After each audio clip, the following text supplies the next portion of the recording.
Ken asked this question: has the gift of speaking in tongues ceased? I know in 1 Corinthians 13, Paul said that they would cease. Some ministers believe the gift of speaking in tongues is no longer a valid gift today. Others say it is. What's the truth? Folks, in all these things, the Bible has to be our pattern. It's got to be our source for truth.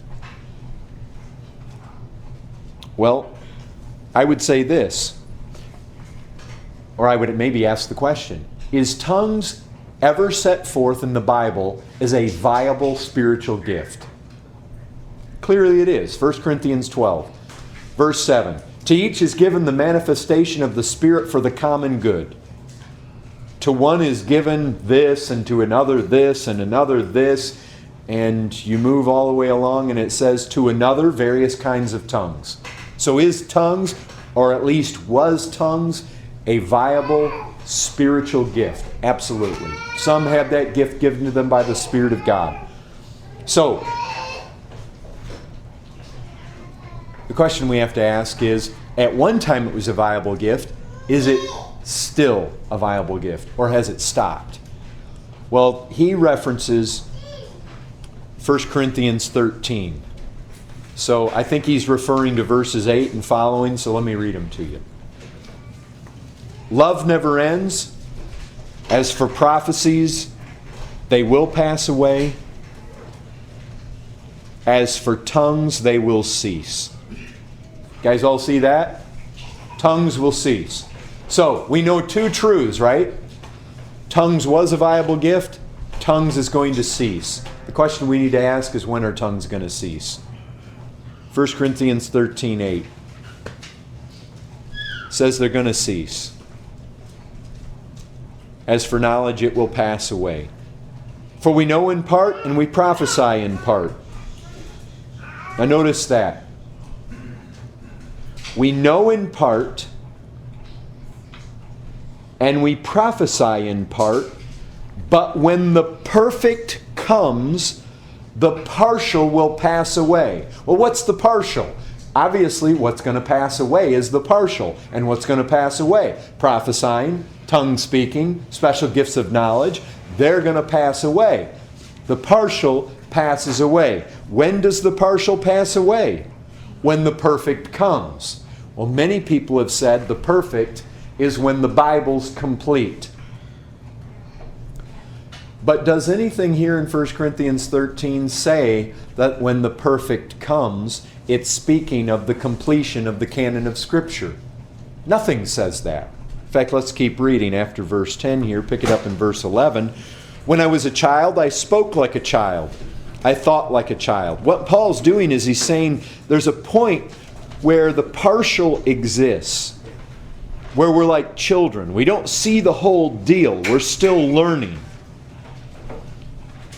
When I was a child, I spoke like a child. I thought like a child.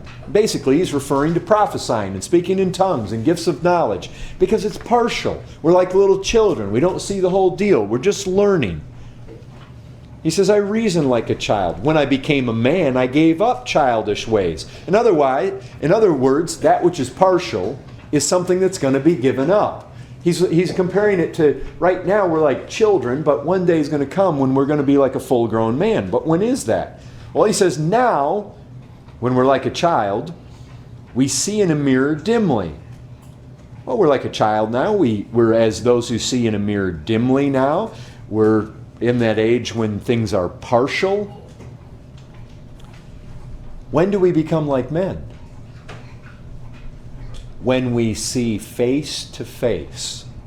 Not when the canon's complete. When we see face to face. He says, now I know in part. Then I shall know fully, even as I have been fully known. You know what? Right now there's the partial. It's as though we see in a mirror dimly. We don't have the full thing.